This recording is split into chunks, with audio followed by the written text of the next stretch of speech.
Welcome everyone to this first hybrid episode of the Bαhçές. I'll be your host for today. My name is Loizos Kapsalis. I'm an editor with the Bαhçές team. Behind the cameras today we have Lambros and Nicolas, and we are hosting this episode from Lympia village at the Xarkis festival, with a live studio audience. At Bαhçές, every month we bring you fresh and exciting research relating to the social, cultural and political histories of Cyprus, and we strive to bring the audience in direct contact with historians and other researchers of Cyprus. This is a very special episode for us. We are live from the Xarkis festival, and this is a great opportunity for us to contribute to this thinking about the links between nature and society. And what we're going to try and do here today is to think through the ways in which ideas about nature contribute to the elaboration of power in Cypriot society, particularly during the colonial period.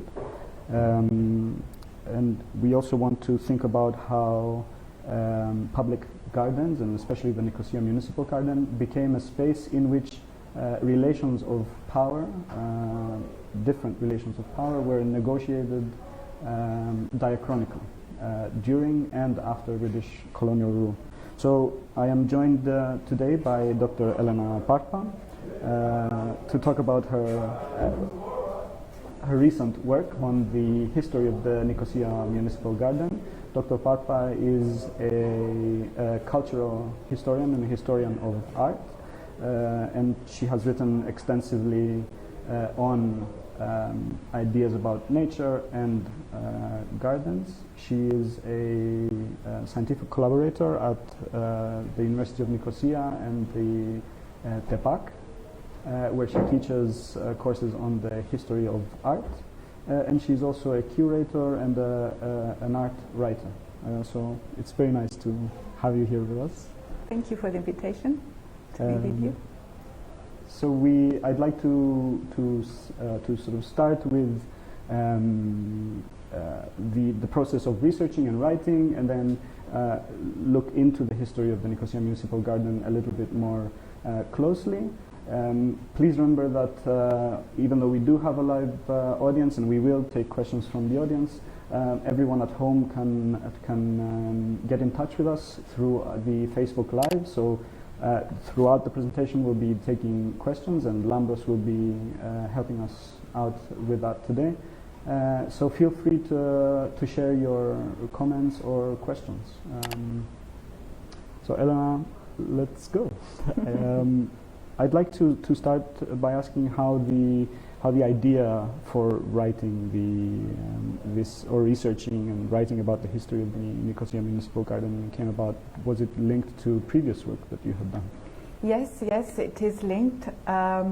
My research on gardens, and especially on the municipal garden in Nicosia, did actually begin from an exhibition I curated almost 10 years ago in 2012 in the Gardens Plant Nursery, which today houses the Visual Artists and Art Theorists Association Florio. The exhibition was titled How to Make a Garden, and included works by artists such as Xarkis and Daniel Gustav Kramer, Polis Beslikas, Sokratis Sokratus, Efis Savidis, Panikos Michail, Maria Loizidou, I hope I'm not forgetting anyone. And when working on the exhibition, I was aware, as we all are, that the garden was redesigned in the 1960s by Neoptolemus Michailidis, who is a key exponent of modern architecture in Cyprus. So my first impulse was to dig into the archives of the municipality to find out more. The material I managed to source included several hand-drawn blueprints and a type report by Neoptolemus Michailidis, which gave out explicit instructions on how to landscape, how to make a garden. So hence the title of the exhibition. And what I found interesting in his report was the creative mix as far as vegetation is concerned. of the exotic, the indigenous plants, and with what was planted in the garden during colonial times.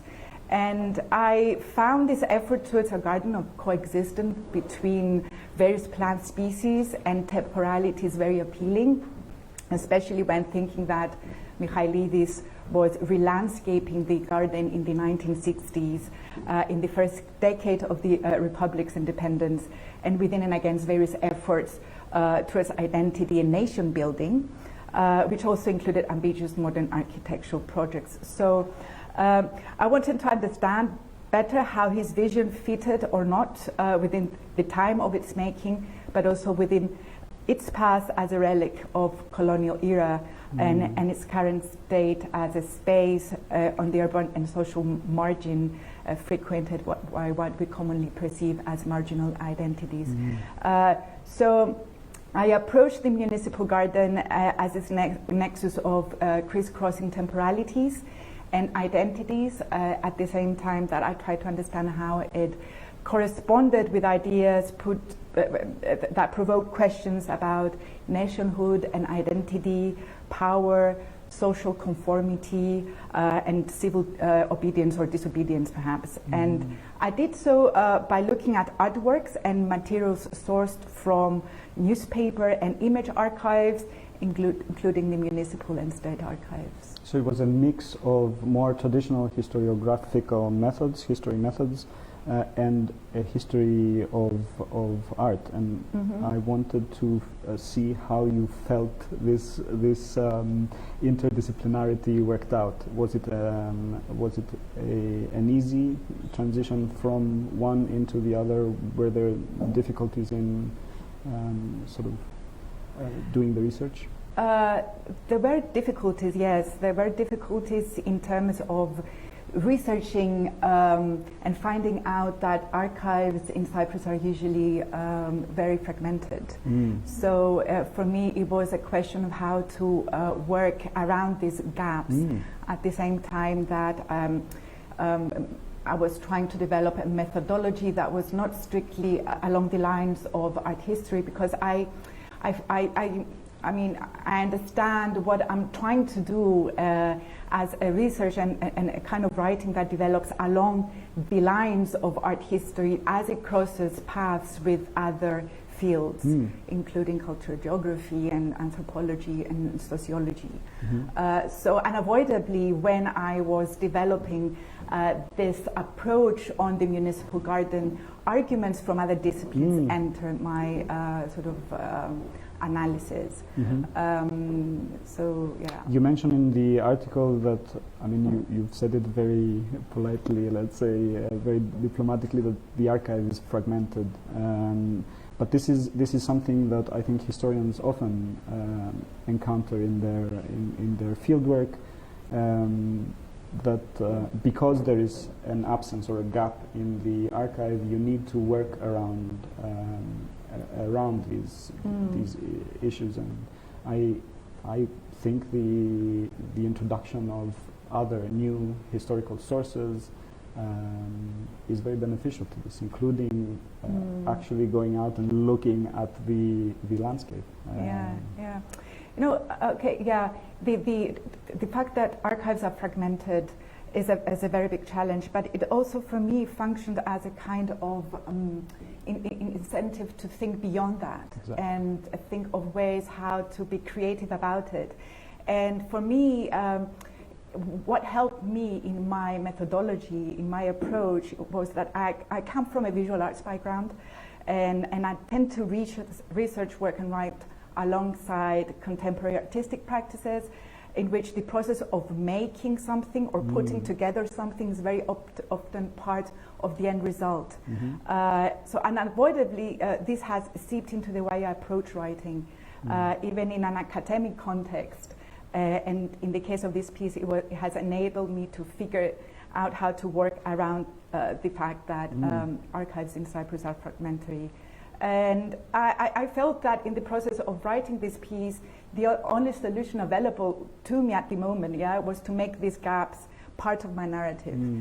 expose them and reflect on them, and reflect on what it means to record the history of something when archives are incomplete or materials get lost along the way, which happened to me. You know, the Neoptolemus file was lost, is now lost in the municipal archives. I hope it is, it's found, but yeah. You're very explicit about all of these very personal kind of decisions that you made about the research in the article, and that's something that's, in my opinion, very fresh in historical writing. And I wanted to ask, it's very obvious in the article that you're introducing maybe into historiography at this point this idea that we have to look at the landscape in sort of the same way we would look at a painting, and to sort of go into the making of the of this artifact. Let's say the human-built environment. So I wanted to ask you about that. I mean, one of the key phrases or the key ideas, I think, in your work is transforming the noun into a verb, to landscape, as opposed to just the landscape. Yeah, I found that very interesting. And does that come from your background in? I think, definitely, because I approach gardens as constructs, and as I approach landscape as constructs in my research, and of course images are constructs. Exactly. So how do you approach them, as you said, within the realm of representation, let's say. Now, this transformation of the word from noun to a verb, I think it also speaks to the etymology of the word landscape per se. As you may know, its roots are from the Germanic and Nordic languages. It comes from the word land, which means the topographical characteristics of place and its population, and scafe or schaffen, which means to shape. So we have this synthesis of words and meanings that implies a mutual shaping of people and place, people shaping the land, and the land shaping the people. But now within the larger, more general, darker project of colonialism, it has been variously observed that the conquest of new lands entailed the moulding of ecosystems, to the extent that colonization came to be seen as a huge planting and displanting enterprise of plants and people. That actually began metaphorically and actually in gardens. Recently I was working with a Swiss artist, he's called Uriel Orlo, who brought to my attention that the entire colonial project in South Africa grew out of a vegetable garden that was planted in the mid-17th century by the Dutch India Company to supply for the fleet of the Dutch India Company and counter the scurvy that left the fleet short-handed. But now, as far as Cyprus is concerned, when looking at the archives, I was taken aback by the impressive geography involved in the colonial project of methodically molding the Cypriot ecosystem. So we have palm trees and grass being imported from as far as Sudan, and fig trees from Smyrna, pistachios from the Middle East, etc. And also at some point I found out that mango seeds were imported from the botanical garden in Calcutta to be cultivated in Larnaca, and in exchange we were sending carob seeds to be grown in Hong Kong and and Bombay. And also in regards to the island's indigenous plants, such as various types of coniferous trees, including the Cyprus cedar, they were kept at the botanical garden at Kew, which were sending seeds of eucalyptus with the advice to be used for experimental planting in public spaces and gardens. So it becomes apparent that the British in Cyprus were actively reshaping the relationship between people, plants, and place. It becomes obvious that there is this nexus, the empire as a sort of web in which there is a kind of a node, the central node, perhaps the metropolis, and then everywhere around the world sending and receiving people, plants, ideas. Let's take it sort of chronologically to think about the original idea behind the garden, because I understand I mean, this exchange was one part of the British administration's plans for the Nicosia Municipal Garden. Yeah. Well, I really try to trace the root of the idea of making this garden. So what I found out in the state archives is that this idea to create a public garden in the capital dates back to 1887, in which we have a note from the then High Commissioner saying that it would be a good idea for the benefit of the people. But there is a general unwillingness from all departments to take up the cost to do such a project. And I think this partly explains the reason that the idea resurfaced decades later at the beginning of the 20th century in 1902, which probably is the date of the garden's creation. And it is then that we have more conscious efforts to put this garden together. And what is very interesting also is the oscillation between different names. It is called different names at different points in the correspondence between various departments. And at the beginning, it's referred to as the Agricultural Garden and Experimental Station. But then in 1903, it emerges as a public garden, where the band of the Cyprus military police will, weather permitting, play during the winter on Fridays. And there is actually a quite known postcard by Theodolos Toufexis, dating from 1903, which testifies to this. Toufexis was the Cypriot photographer who began to publish postcards with Cypriot themes such as landscapes and sites of cultural heritage and scenes of everyday life around that time, 1903. Anyhow, in the said postcard, we can spot the roofed wooden stage of the public band, the attending crowd, but also the earlier landscaping of the garden, which appears very much to be in the making. And you can see that the area is fenced off with a hedge of young shrubs, while beyond it stretches a freshly plowed and planted landscape. Yet, despite the site's apparent incompleteness, what Toufexis' postcard allows is a glimpse of how its premises might have been used at this stage, both for recreation as a public garden and for the cultivation and supply of plants for agriculture in villages across the island, as, of course, as an experimental station and a nursery, offering thus justification to this oscillation between names observed in the surrounding records. What, however, I haven't managed to trace and find proof of, and for this reason it became the chimera that haunted my research, was the suggestion by Arimi Michailidis in her book Χώρα, η Παλιά Λευκοσία, that the garden was initially conceived as memorial to this deceased Queen Victoria, who had died in 1901. Nevertheless, there is evidence that the garden did function as a stage for the performance of colonial rule. For example, we have the organization of official celebrations and commemoration in its premises. In fact, in the public garden in Nicosia, it was one of the main venues for the festivities organized in 1973 for the coronation of Queen Elizabeth.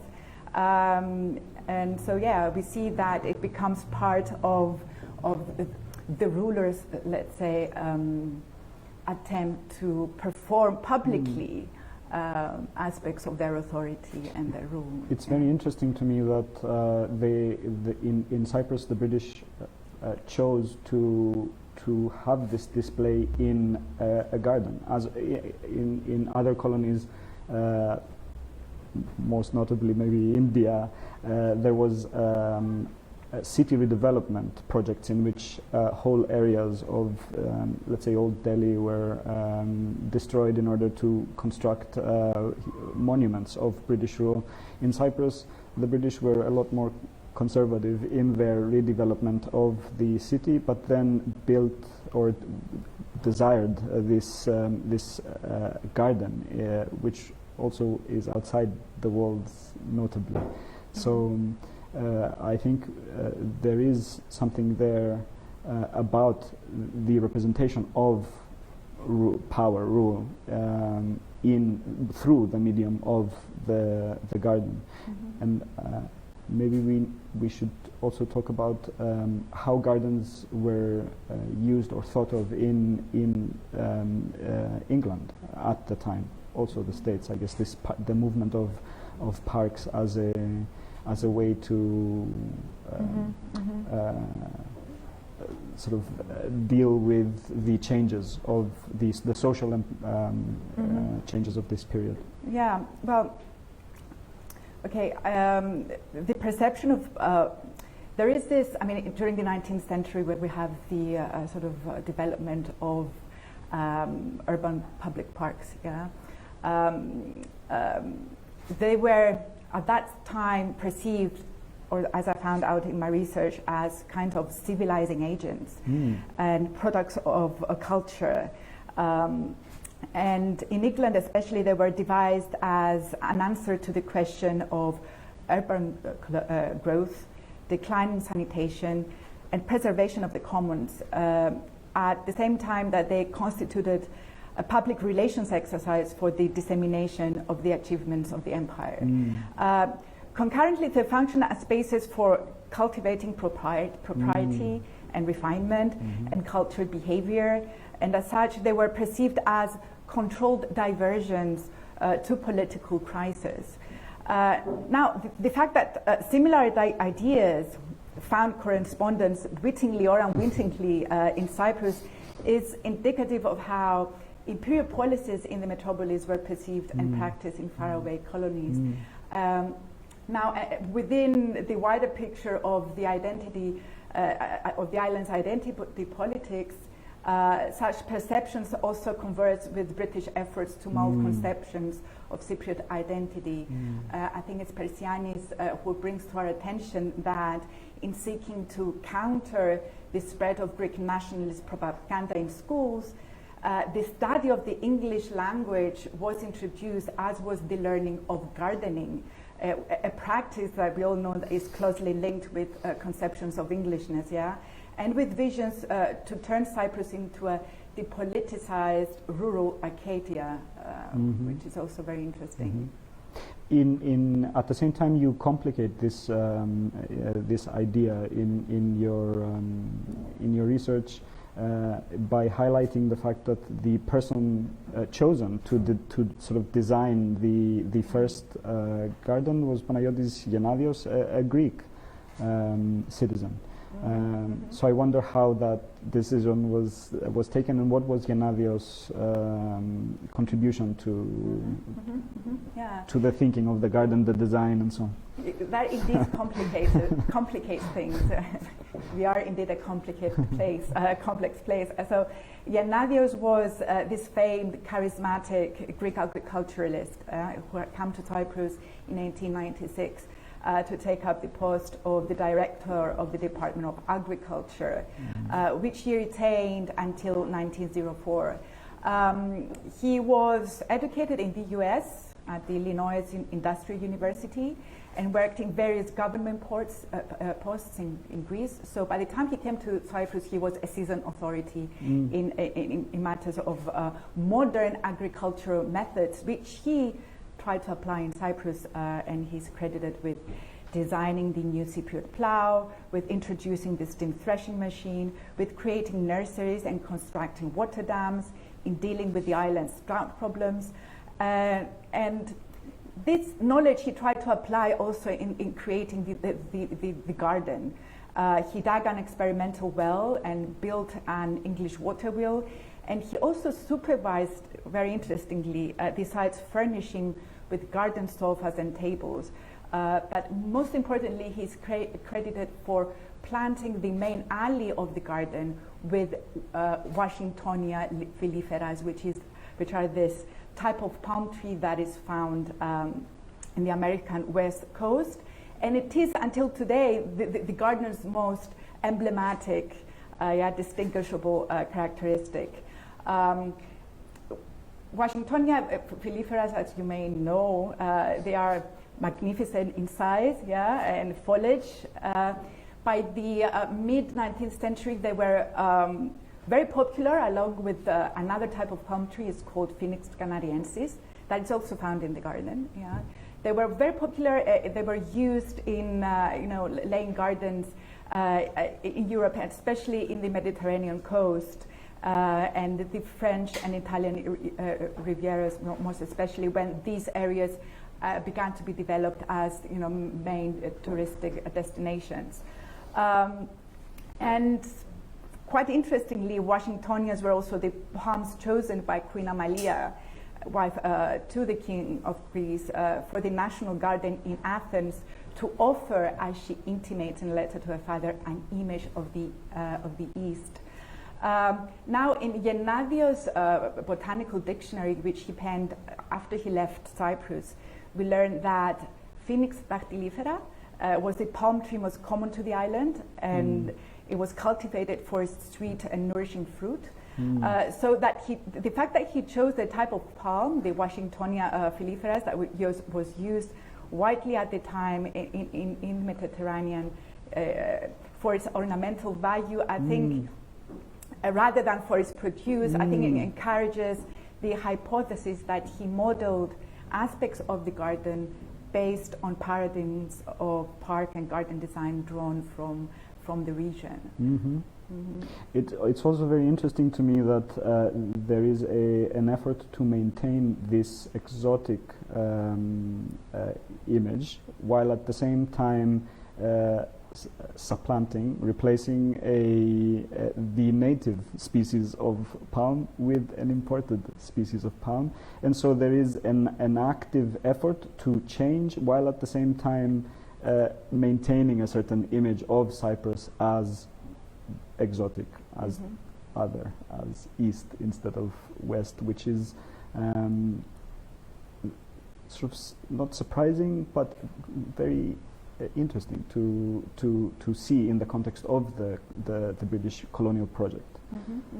So the modernization, but as a different thing, as not the same as the British, us, let's say, the West. So it's an effort that is not just made by the British, but also by, let's say, if Gennadios can be called a local or someone from the region, from the people in the region as well. Yeah, I think it relates to this idea of responding to the politics of identity as they were played out not only through policies, but also through choices as simple as choosing a specific kind of plant. That's why I found very interesting the fact that the Cyprus Museum, which opens a bit later than the Municipal Garden at the beginning of the 20th century as well, the portico of the Cyprus Museum is modeled according to the Athenian, the Parthenon, in the Acropolis, and I found very interesting that this, this emblem of Greekness is framed by two majestic dactyliferas, and it becomes very complicated when you realize that it was Jeffries, the curator of antiquities, who had planned the garden of the Cyprus Museum. Of course, it's unclear whether it was his choice to plant the two palm trees there, which continue to stand, but I found interesting this kind of complexities, which speak of how Cyprus and its identity was decoded and through what sort of filters? It's also very interesting to think about, as you do in your chapter, of course, how the Cypriots understood or interpreted these landscapes and how they used them. So you go into a bit of an exploration of the different ways in which Cypriots kind of used this space of the garden during the colonial period. Yeah. There are different. Always newspaper archives reveal all these different little micro-histories that have fallen through the cracks of history with a capital H. One such little micro-history was the fact what happened in Morphou. What happened there is that the Greek Cypriots in Morphou, they refused to attend the inauguration of the garden that opened in their town in 1924, and instead they raised Greek flags in stores and coffee shops. And this was read in the press as a direct act of defiance of colonial authority and disobedience to the complacent vision, as it was perceived, of the town's mayor, to dedicate the garden to the then High Commissioner, Sir Malcolm Stevenson, whose name was spelled with flowers on the day of the opening. But there are other micro histories as well, such as the people frequenting the garden and crossing it with motorbikes and bicycles and donkeys and stealing flowers, and there is a constant sort of negotiation in the press of how to civilize, let's say, this kind of behaviors, because the garden was perceived as a work of culture to which we should learn how to respect. So this is another sort of facet that I found interesting while researching how the garden was used at the time. Yeah. I think it would be interesting to link this to the social changes that are happening at this time. So let's say the creation of a middle class that aspires to a different kind of culture. Yeah. Another sort of an image that I'm discussing in my chapter is a photograph I found. It dates from the early 1920s. It's now part of the collection of the Digital Heritage Research Lab of Cyprus University of Technology, in which you have these three women that are dressed in elegant Western clothes, and they pose in the Limassol Public Garden. The youngest of the three is wearing a school uniform and reaches to carefully marvel at the stem. And the photograph is part of a series of shots from an all-girls school trip to the city's garden, accompanied by their teachers, in which we observe them naturalizing certain patterns of acceptable public behavior, like sitting on a bench enjoying the shade of a tree, or admiring natural specimens, posing for the camera, and so on and so forth. So the public garden in Limassol, in this case, in contradistinction with the public garden in Morphou, is embraced as a space for recreation, educational activities, souvenir photography, and for displaying the elevated public character of the modern urban Cypriot dweller. Yeah, and to this, I think we can add that it associates with modern constructions of femininity, and this I found particularly interesting, and with ideas about women's place in society. So in its premises, women were allowed visibility in roles that different from the standard and essentializing ones of the mother or of the elemental and prosaic peasant woman, so prevalent in gender representations in the colonial period and beyond. So these are examples of people sort of identifying or adopting some of the ideas that are sort of represented, posed by the garden. But you also mentioned that there is an effort by the newspapers to remind people to behave in certain certain ways. So to me that says that we have sort of two different kind of culture, like not cultures, but sort of waves in Cypriot society, where at the moment things are in a transition, let's say, and so there is a deliberate effort to reshape one at least, or both, self shaping and then shaping of others. Mm-hmm, mm-hmm, mm-hmm. Yeah, it did. I think, yeah, I'm not an expert in colonial history in Cyprus, but what I sort of understood from this research is that our relationship to the colonial other, with the capital O, it does not sort of explain itself into the simple us versus them. It's a much more complicated relationship.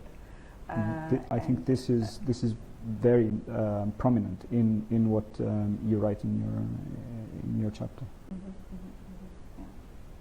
There is one painting by Dilemachos Kantos that I think would be really interesting to discuss here, particularly in relation to this mix of sort of maybe class and gender and modernity, transgression, adoption, and so on. Yeah. So I was trying to sort of trace how the garden might have been represented by artists. So I came about this series of drawings by Dilemachos Kantos that sort of led to this painting. It dates from 1947. The drawings, as the painting that dates from the same year, are about the people who frequent the garden. So we have old men and women and children, and I guess a struggling artist like himself, because he found himself there drawing and painting. So I was thinking that this is not a space of colonial or patriarchal order, strictly speaking, we come to realize, but a refuge for those existing in its margins. And the painting depicts 3 women and an old man who is napping on a bench against a lush vegetation. And one of the 3 women depicted strikes a pose wearing a red dress, and her voluptuous figure corresponding in form with the rounded shape of the palm tree in the background. So I was thinking that such visual analogies do point to the transcultural tradition of equating the female with nature, producing thus essentializing conceptions of femininity, here also linked with promiscuity through the juxtaposition with a tree associated with the Orient, and hence with licentiousness. Yet the scene, occurring under the gaze of an old man napping on the bench, invites us to consider the public garden as a place where conservative norms are transgressed and perhaps sexuality is made visible. And this I found interesting in relation to the later history of the garden as a space for cruising, for the gay community, and for a public negotiation of sexuality. This is a terrific segue into the sort of the post-colonial history of the garden, which is not strictly what you're interested in the chapter, but you do make extensive reference to the afterlife, let's say, of the garden after the British leave the island. Do you want to walk us through the sort of the second part of second part? Yeah, sure.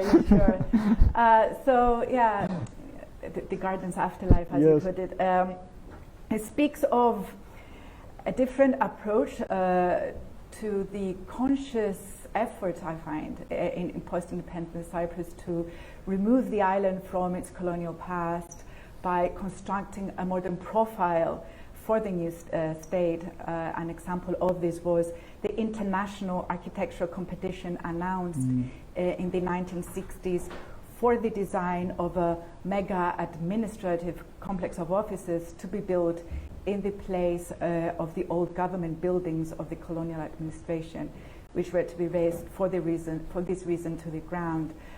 There's a very interesting and informative relevant article by Panagiotis Pila and Petros Fokaidis, which concentrates on the ambivalent politics and modernist debates surrounding these competitions I'm talking about, which brings to the fore the ways modern architecture in Cyprus became entangled with various political aims, including the construction of a modern profile of the new state and the repairing, even if on paper, of intercommunal rifts, which had deepened with the armed clashes of 1963 and 1964.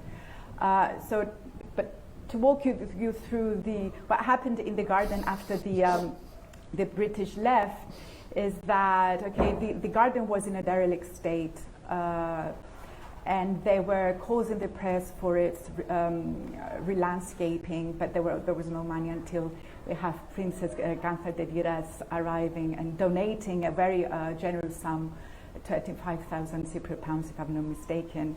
And then we have a young architect, Neoptolemus Michailidis, educated in Milan.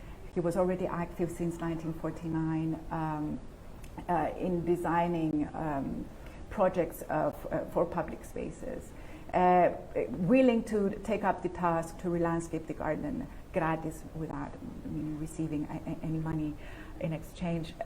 So he envisioned, Neoptolemus Michailidis, a garden, a free garden, not geometric garden, but a free garden. That was based on this idea of mixing different plants together. And what is very interesting is that he didn't fail the aspects of the garden's colonial past, the Washingtonian filiferas. Instead, he retained them. Of course, we could argue that, he didn't do that because they were planted by Gennadios, which he respected. He also wanted to raise a plague in his name, in his memory. But then again, I find that there is a departure from that, post-independence vision of, using modern architecture in order to sort of depart from the island's colonial past. There was, another approach that is evident in Michailidis' vision of the garden. This is a particular vision of a post-colonial society, however, and I mean, you haven't touched on it yet, but this mixing of the plants, which is very different from what is happening in society, in politics, where in fact the communities of Cyprus are drifting apart. And so I wonder to what extent this is a sort of a mainstream vision or a sort of an effort to push things in one direction, whereas or a reflection of this trend, or to like from the part to struggle of Neoptolemus Michailidis, you mean? Yes. I think, I mean, in his case, what is interesting is that he's an architect who is really interested in nature. He includes, he puts a lot of effort in landscaping the residences, for example, that he designs. He has specific ideas about nature, as he does about architecture, of course, and his approach to architecture, to modern architecture, is about this combination of what is local and what is, modern. And I think this you can trace also in how he approaches the landscape, and how he re-landscapes the garden. What I found very interesting in his report is the suggestion at some point he does is that he suggests to eradicate, making visible, out of view, the newly built municipal theatre, which was, as we all know, it has this neoclassical architectural design. So he thought that it was, something that should be obliterated out of view, and he suggests that we should cover it with plants.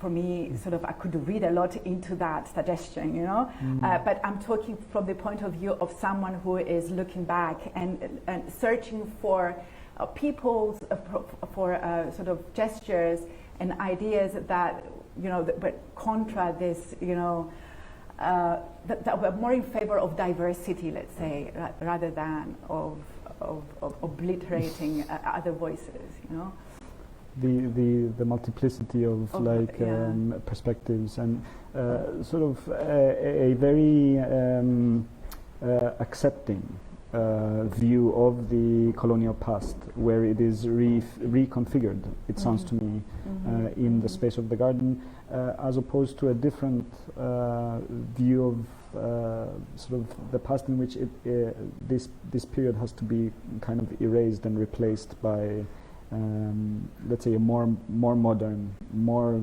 Greek Cypriot, Turkish Cypriot, more, let's say, homogeneous kind of culture. So it speaks to me in this as a particularly mature expression of post-colonial identity.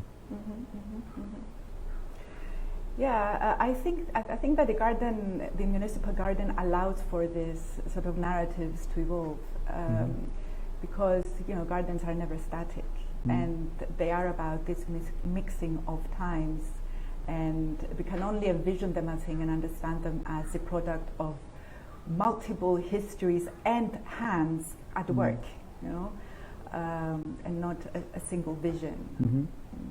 At the same time, it sounds like the garden isn't central to the way people live their lives anymore in Nicosia in the 70s or 80s, and so it sort of slowly falls into kind of a place where there is a kind of a void, or perhaps a space, an opportunity for others to come in and take up this space. Yeah, but it's interesting. I was thinking that it is a space that is right in the center of this of Nicosia's political and cultural life. It is next to the parliament. It is right next to the municipal theatre. Yet you don't get to see MPs sitting on the benches, and discussing, the passing of laws. So that for me is peculiar. Why is it not happening? And I think it's because it's been claimed quite, powerfully by the margin, by what we perceive as the margin, be they the migrant workers or the gay community, or now by the visual artists, because they have their association at the nursery. So yeah, I think that speaks a lot of how people relate to the garden. In Nicosia, how it evolved in people's consciousness about who belongs there and who doesn't belong there. This is very interesting to me, and maybe we can sort of end this conversation here and then take some questions from people in the audience and people at home. It seems like as a space it has a diachronic role to play in negotiating power in different ways, and each group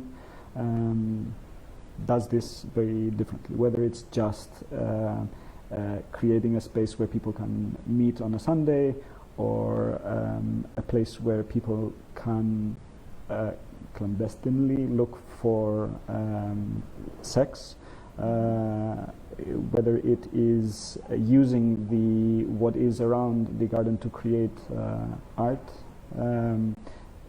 So what is it in the end that diachronically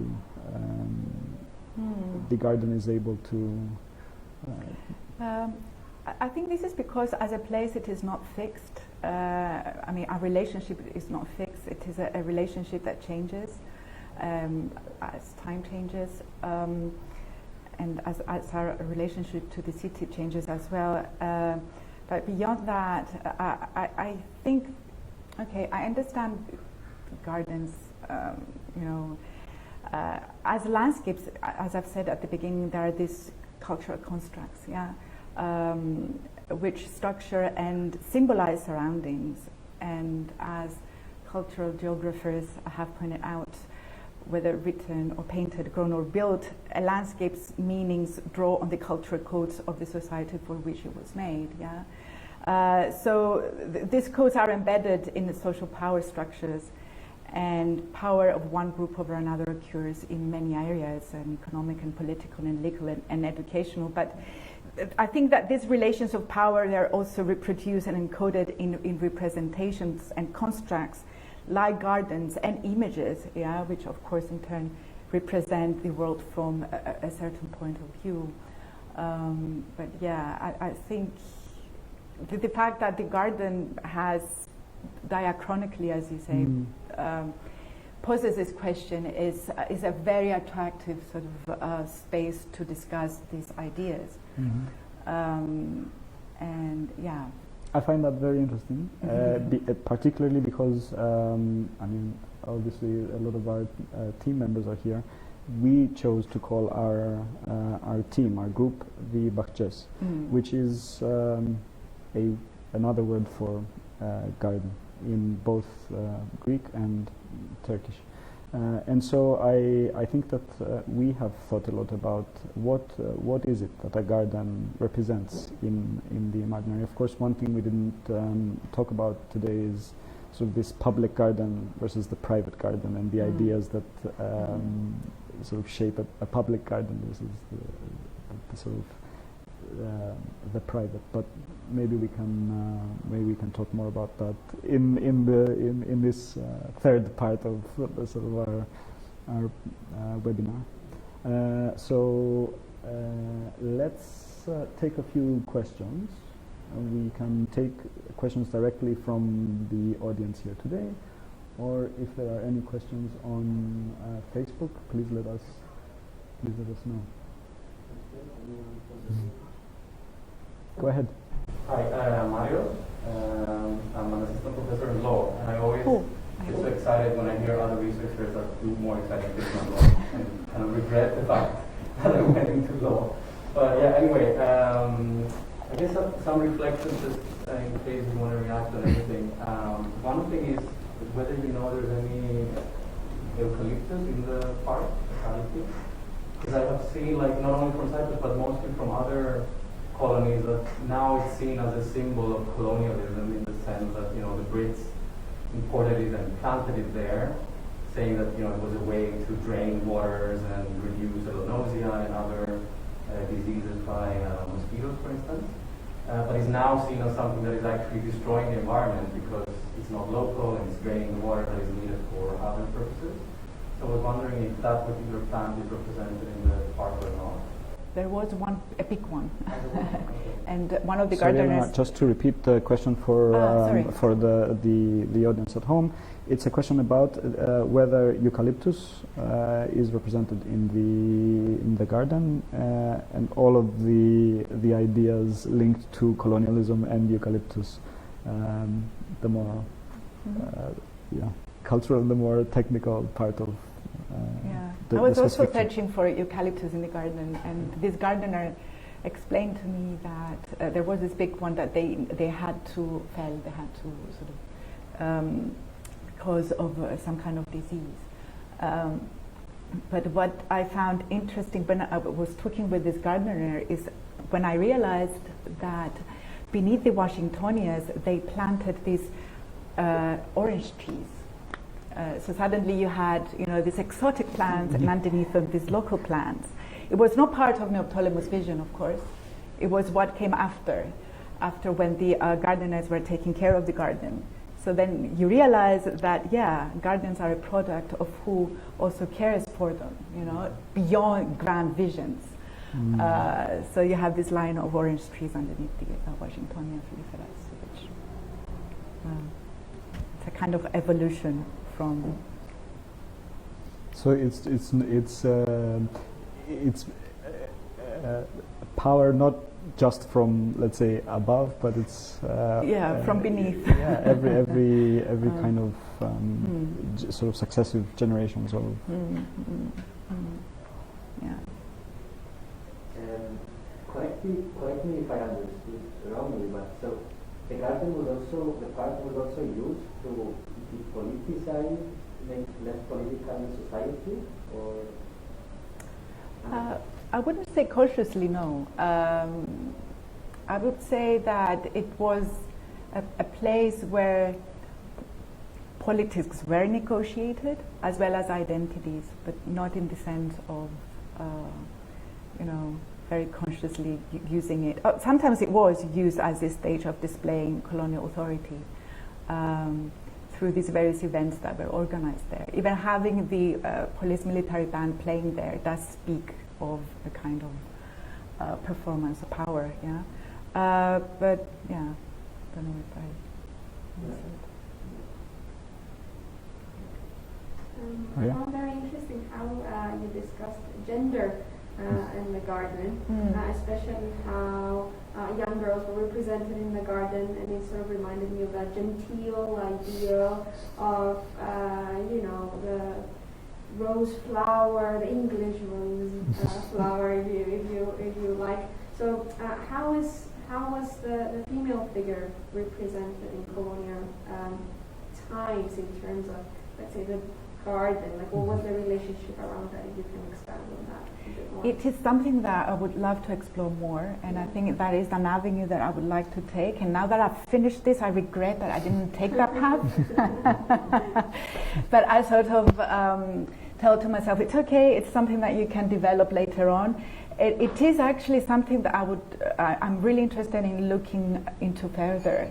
Why the garden is chosen as this space for negotiating femininity and womanhood, and I guess it speaks to certain stereotypes in this society. Yeah, I mean, the garden is the space for women, as is the home. Yeah, I mean, if you look back into the history of art, you will see these images, these paintings of women usually in gardens. Because of that parallelism of, as you said, the female and the flower, and this connection also between ideas of femininity and nature, women and nature, as so it's something that I would like to explore further, actually. And there is a distinction here. This is very interesting. There's a distinction here between the woman walking in the park and the woman walking in the street, or the street walker. So that would be a very interesting sort of distinction to make between the sort of the civilizing power of the. Yeah, because usually when you get women outside in the landscape in Cyprus in paintings, it's usually with the figure of the peasant woman. Yeah. Exactly. And of course, the peasant woman has its connotations of the pure elemental woman who is sort of carrying also the obligation of carrying the bloodline forward. There are also these ideas relating to maternity as well, and these are very prevalent in paintings in Cyprus. And it would be interesting to check, and I would like to research it more, whether the garden allows for different representations of women, as opposed to the more dominant image of the peasant woman, the figure of the peasant woman. Can I ask a follow-up on that? Yeah, because sure. as you were talking about the peasant woman, I was reminded of, let's say, socialist realism and Stalinist rule, where the peasant woman or the comrade female was represented in nature, but in the countryside. So in nature, where, in that kind of countryside landscape, not really in the gardens. There's not really, you don't see a garden in Stalinist rule, for example. It's mostly equality and harmony in the countryside, with the plants and but not in the garden, because So there's a social aspect behind that as well, like the garden being more bourgeois versus, you know, more, how can I say it? No, I forgot the word. Yeah, more rustic, there you go. More rustic background and landscape. I found that very interesting. Yeah. There is this quite known painting by Alamandos Diamandis, perhaps you know, it's titled Fideftrias. He painted it around 1932, 1933. And we have these peasant women that are really active and powerful, planting the seed, in plowing the land, you know. And of course, if you read this image against what was happening in the 1930s in Cyprus, you are beginning to wonder, what are they planting? The seed of revolution, you know, the seed of the nation to continue. Yeah, these are ideas that I would like to explore more, how they connect with ideas of nationalism, ideas of, you know, whether we were requiring, you know, this essentializing ideas of womanhood in the landscape in order, in representations of our identity, in negotiating our identity pictorially. You know. I had another. Oh, go ahead. Yeah. So you mentioned an incident where people in Moscow reacted with regard to a similar effort. So I was wondering whether something like that took place in Nicosia, how the people reacted, especially the people who lived around the garden. So I don't know whether any houses or properties had to be destroyed in order to construct the garden. And a second question is, I'm interested in how people use and appropriate the space that is around them, either that's nature or the parks or the city.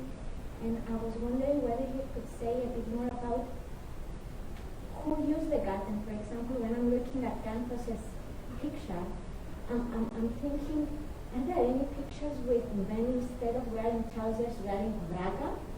For me it would be fascinating, like who actually went in the garden, how they felt, how they behaved, what they made out of it. I don't know if it was possible to find any answers on that through your research?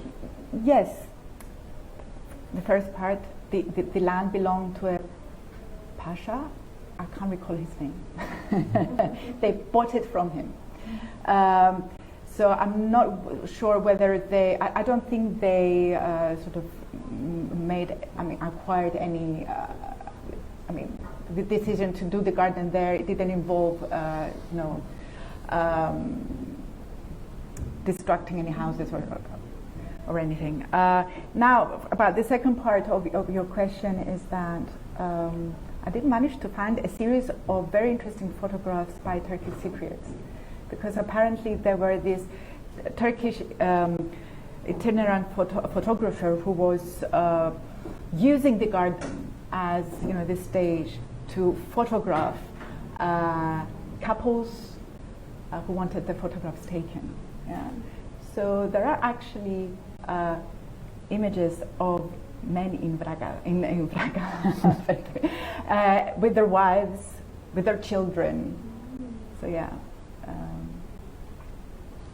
I want to squeeze in there one of the when you talk about Tufexis's photos in the garden, you mentioned this. You mentioned the fact that it acts as a kind of snapshot of the society in change, and so this idea of the garden representing a kind of a modernity, and then the people in sort of the traditional costume reminded me of that kind of snapshot of this transition, of this change. Yeah.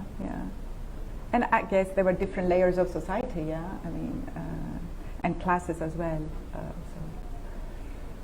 Maria? Yeah, just thinking whether you have reflected at all on whether the garden in the first years of independence and maybe still today sort of shows any signs of, I don't know what to call it, some kind of post-colonial Stockholm syndrome, in the sense that the parliament is there, and I don't know whether the space has been used, for instance, for political displays of power or anything like that from the Cypriot government from the 60s and afterwards. I remember growing up, for instance, that there was an elephant in there, if I'm not mistaken, that was a gift from the Indian government, and in a sense showing how Cyprus was non-aligned and part of that kind of Nasser and India and Egypt alliance. I've never heard of the elephant in the garden. It's very interesting. I know of the Gandhi bust that was gifted to the government. What I find interesting in relation to the monuments that lie there is that they delineate a very masculine space. So it's all these men, and no bust of the Diras who donated that generous sum. There was the intention, but they never did. So that also raises questions in relation to gender as well. But in terms of that display of power, I recall in the file at the municipal archives, there was this series of photographs from the inauguration of the garden in 1972, where you would have the priests performing ayasmos for the opening, and then the decoration of the garden, of the filiferas, of the palm trees, with the Greek flags. So that is another display of power, I guess, or of conceptions of who we are.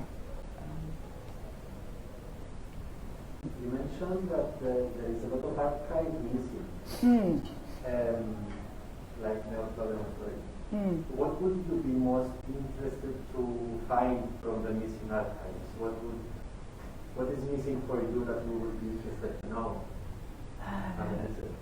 That is a really good question. Let me recall, because I also have a weak memory.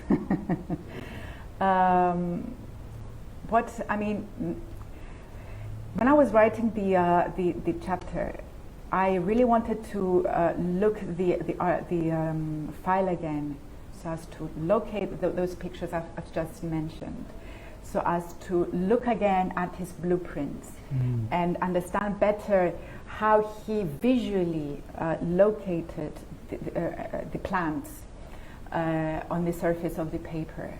So to understand how he spatially wanted the layout of all these plants that he was cataloging in his report. So that would provide more information for me as to his vision. And unfortunately, that was not possible. So and a bit frustrating at that point. But also, he wanted to create a museum. And I wanted to find more about that because at some point they were a museum for plants and reptiles, and in that file there were sort of documents, an exchange of correspondence in relation to this. But unfortunately. How do you think this work can help you with whatever is coming next? So my research concentrates on the crossover of landscape and artistic practices, and gardens, of course. So it's something that I would like to bring more to the present, and reflect more concretely on current artistic practices in relation to notions of the garden, uses of the garden, and perhaps environmental collapse that we're experiencing right now, but also in terms of gender. That's another avenue that I would love to explore more. If there are no more questions, maybe we can end the session here. I would like to also add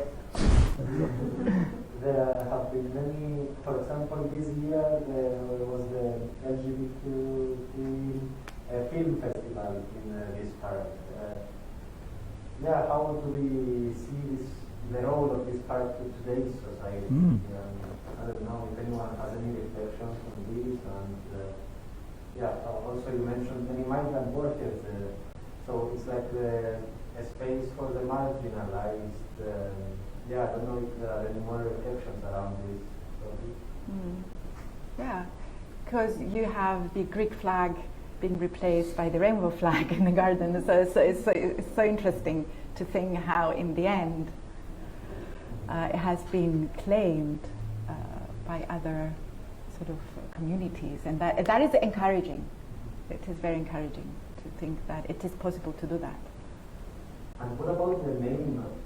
There is also this new name that people know this park, which is Bαhçές, like peace park.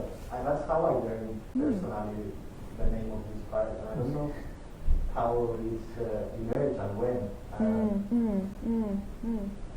Yeah, I should look into it. I would like to build on the previous question. So there is a space opposite the garden, the old hospital, with the grand plans about it. I'm thinking a bit ahead in the future, and I'm thinking of Nicosia gradually becoming like envisioned as this kind of urban, but in a kind of within the framework of gentrification.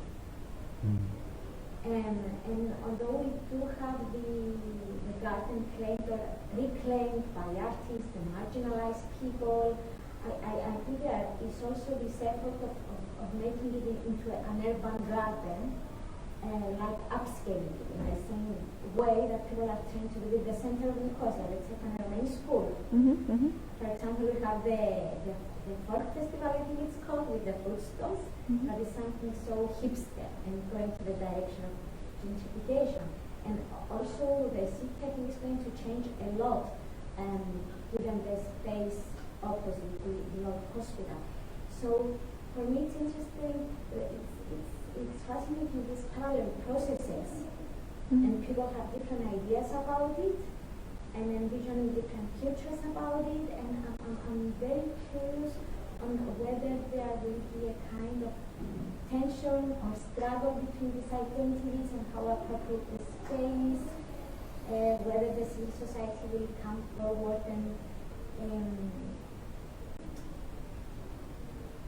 so to take it, I mean, one aspect is today, do you have any comments on that? And then, were there any, to connect it to your paint, any tensions like that in the past?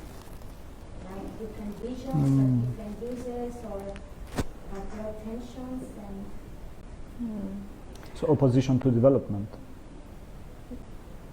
I think the tension was, I mean, if we try to trace the history of tension in the garden, was about, and I think this speaks to your comment, is this effort to sort of understand the garden as a product of culture, so we should respect it in a certain way. We should not use donkeys to cross it, of course, you know. Which I guess in a contemporary context, it speaks to this idea of gentrification and making the space more official. Yeah. So yeah, if I would try to trace a history of tension, I would begin from there to think how people in their everyday lives were trying to incorporate it and use it, and then you would have this official sort of statements in newspapers and articles telling people how to use it and how not to use it, instructing them. So I guess this kind of instruction might take another form today, which might take the form, I don't know, of how you say, urban development, and policies that are much more difficult to resist. So I guess it's a matter of how we claim public spaces and claiming a sort of retaining an openness in how they, in our connection with them, that freedom of how to be in a public space and claim a public space for ourselves. And I think it's an important question, especially after the pandemic, where, you know, exactly. I guess it raised this question of the importance of public space in our lives. I completely missed the talk, I'm sorry, but I have to listen to it, the recorded version, for sure. But this conversation, at least that I'm have to listen to, is really interesting to me. And I think that due to its location, unfortunately, it seems inevitable that it will be incorporated in some sort of contemporary form of Nicosia urban development plan of the municipality. And of course, it's almost directly linked to Zaha Hadid's development, due to its location. I wouldn't find it surprising if it became something else soon. And due to the museum that's going to be built someday. It's a natural progression, I think, of events in many countries, not just in Cyprus, that the downtown is somewhat marketed in a different way, and exactly claiming public spaces is the only way of contesting the process. So very soon We haven't seen any real, apart from some demonstrations, I think we haven't seen any real appropriation of that Hadid's development square yet, I think. Or maybe I'm wrong, but it's an interesting correlation with the other park, maybe to see it as a park. How it developed and the choice of trees there. Yes, and how do people use it now? How do we claim it? Can we claim it with the security card on the mopeds that are quick to tell you off if you do something? This is actually very interesting, that even though it is a public park, I don't ever recall seeing any sort of municipal authority patrolling, or so it feels like in that respect there is a bit more freedom in the garden there, which contributes to people feeling that they can appropriate the space and use. Making it feel more accessible to different groups of people. Yeah. Cool. Thank you. To reclaim the park as soon as possible. Thank you very much. Thank you. Thank you. So just to sign off, are we still live? Just to sign off, thank you, Thank you for Elena, for joining us today, and thank you for joining us at home.